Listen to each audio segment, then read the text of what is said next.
গোল আর গোল গোল ছাড়া যেন অন্য কোনো ভাবনাই নেই বাংলাদেশের মেয়েদের জন্য। গ্রুপের শেষ ম্যাচে হারলেও হবে না কোনো কিছুর ফারাক। সেখানে 40 মিনিটে 7 গোল আদায়ের ঋতুপর্ণাদের 18 মিনিটে প্রতিপক্ষের জালে 5 গোল দেয় বাংলাদেশ। 40 মিনিটে সংখ্যাটা দাঁড়ায় 7-এ।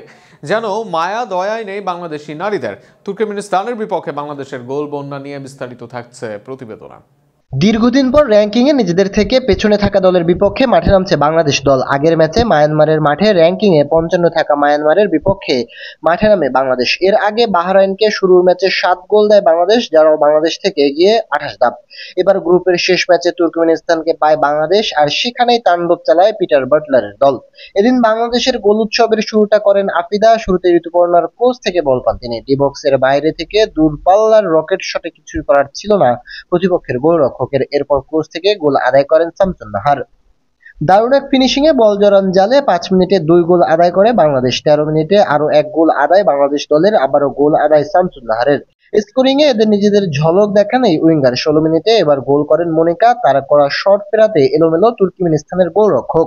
একের পর এক গোল হজম করে যেন দিশাহারা হয়ে যায় তুর্কি গোলরক্ষক। ফলে 19 মিনিটে ঋতুপর্ণার সহজ শটটাও ফেরাতে পারেননি তিনি। 40 মিনিটে এবার বল ক্লিয়ার করতে সামনে আসলেও কাজের কাজ করতে পারেনি গোলরক্ষক। ফলে আরো 1 গোল পায় বাংলাদেশ। মাঝে 20 মিনিটে 1 গোল আদায় করে তোহরা। একের পর এক গোল দিয়েও এদিন বাড়াবাড়ি করতে দেখা যায়নি বাংলাদেশ দলকে, বরং আরো গোলেই ছিল নিজেদের মনোযোগ। নিজেদেরকে তুলে ধরতে চেষ্টা করেছে বাংলাদেশ দল। নিজেদেরকে ঝালিয়ে নেওয়ার সর্বোচ্চ চেষ্টা করেছে তারা। ম্যাচ কোয়ালিফাই করলেও প্রতিপক্ষকে ছাড় দিতে নারাজ দলটি।